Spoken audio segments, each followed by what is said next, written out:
saying, because there is a terrible tendency for something to come out online or in a paper or in a magazine article, and it's just gospel, isn't it?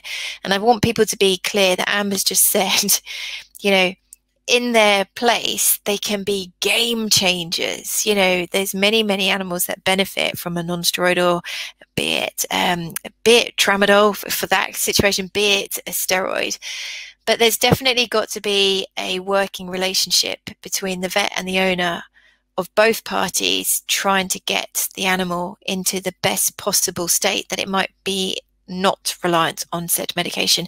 And that's actually a real challenge. Going back to non-steroidals, I was at a rehab centre today just to check it out, and they've got a big population of overweight dogs. And I was saying, you know, what are you going to do about this? And they're like, do you know what? They just don't listen. It cannot get through to these owners.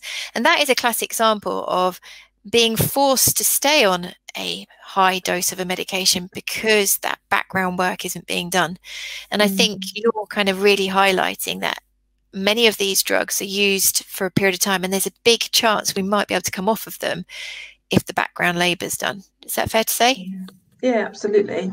I mean, it is different. And, you know, look at us ourselves. You know, we may have a chronic low-grade inflammatory pain-related condition, but, you know, sometimes we know that by doing the right exercises, physiotherapy, hydrotherapy, you know, by sleeping well. As I said last time, you know, this study that's just come out in Denmark about, you know, that actually, well, probably one of the best modalities we can have in chronic pain is to get the patient having a decent sleep.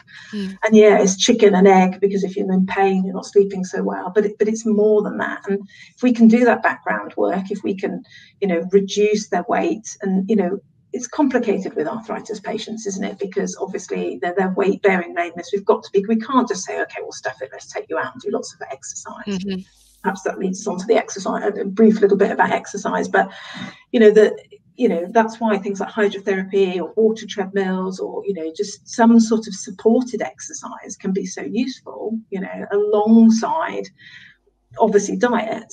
But, you know, we know, and we have studies in dogs that show that diet restriction alone is not effective, and behaviourally can be a nightmare as well. You know, and that's why I think sometimes we get this poor compliance in owners, is because owners are living with that dog who's begging for food and looking miserable, perhaps being ratty, and they're just like, well, I've just got to give them some food.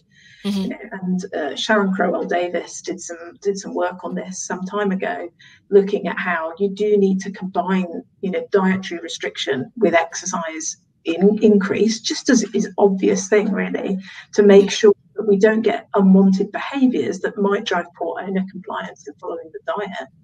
But when you talk about exercise, that doesn't have to mean a jog around the block. It can be a little walk around the garden. It can be just keeping them up and moving. And talking about balance and things not being binary, there's a lot of people out there that think you can exercise the weight off of a dog, and that's really far beyond the truth. In that, I think it's something like 127 calories for a 20-kilo dog doing something like 20 minutes exercise. You know, when you look at it, you go, whoa, that's not fair. I've given up.